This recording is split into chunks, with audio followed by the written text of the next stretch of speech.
ہمارے یہاں پر کچھ بہت ہی اہم مسائل ہیں جن کے اوپر کئی بار ہمارا وائس چانسلر صاحب سے رابطہ بھی ہوا ہے، ان سے ہمارا ڈسکشن اور ریزننگ بھی ہوئی ہے، لیکن ان کی جو آئیڈیالوجی ہے یا ان کی پریارٹی جو ہے وہ یونیورسٹی کی اپلیفٹ یا ویلبینگ اور اس کی جو ڈویلرس ہے ان کی اپلیفٹ یا ویلبینگ بھی نہیں ہے۔ تو بہت مرتبہ ہم ان سے ملے، ہم نے ان سے ریکویسٹ کی کہ ہمارے مسائل جو اقتصادی بھی ہے،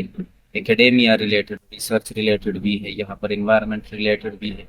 امپلائیز کی کچھ پرابلمز ہے جن کے متعلق ہم نے ان سے کئی بار ڈسکشن بھی کی، لیکن انہوں نے کوئی خاطر خواہ جواب نہیں دیا۔ اب جب کہ ہم نے یہ اسٹرائک کیا ہے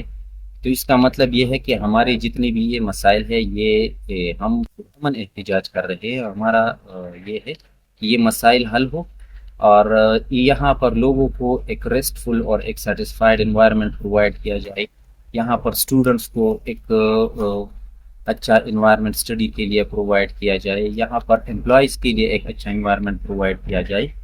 اور اس کے لیے ضروری یہ ہے کہ وائس چانسلر صاحب وہ اپنی ڈیوٹی کے اوپر فوکس کرے،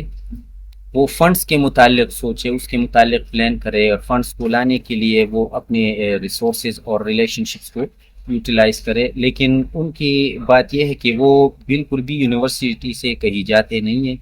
نہ ہی یہاں کے لوکل پولیٹیشنز کو وہ اعتماد میں لیتے ہیں، اور اسی وجہ سے بہت سارے مسائل ہیں جو ہم لوگ فیس کر رہے ہیں۔ اب یہاں پر سچویشن یہ ہے کہ 21 جو ایشوز ہے وہ ہم نے ہائی لائٹ کیے ہیں، جو ریٹن میں بھی ہم نے دیے ہوئے ہیں، بار بار اس کے اوپر ہمارا ڈسکشن بھی ہوا ہے ان کے ساتھ، لیکن وہ نہ کوئی خاطر خواہ جواب دے رہے ہیں، نہ وہ ہمارے مسائل کو حل کرنے میں کوئی دلچسپی رکھتے ہیں، اور نہ ہی یہاں پر وہ ایک فروٹفل انوائرمنٹ رکھنا چاہتے ہیں۔ تو یہ اسٹرائک ہمارا جو ہے یہ اسی کے متعلق ہے کہ ہم اس علاقہ کو، اس یونیورسٹی کو، اس کو ڈیولپ کرے، اس کے گروتھ کو جو ریٹارڈیشن فیس ہو رہی ہیں یہاں پر اس سیٹ اپ کی وجہ سے اس کو ہم ریموو کر سکے، اور اس کا وہ گروتھ ہم دوبارہ ری انسٹیٹ کریں۔ شکریہ۔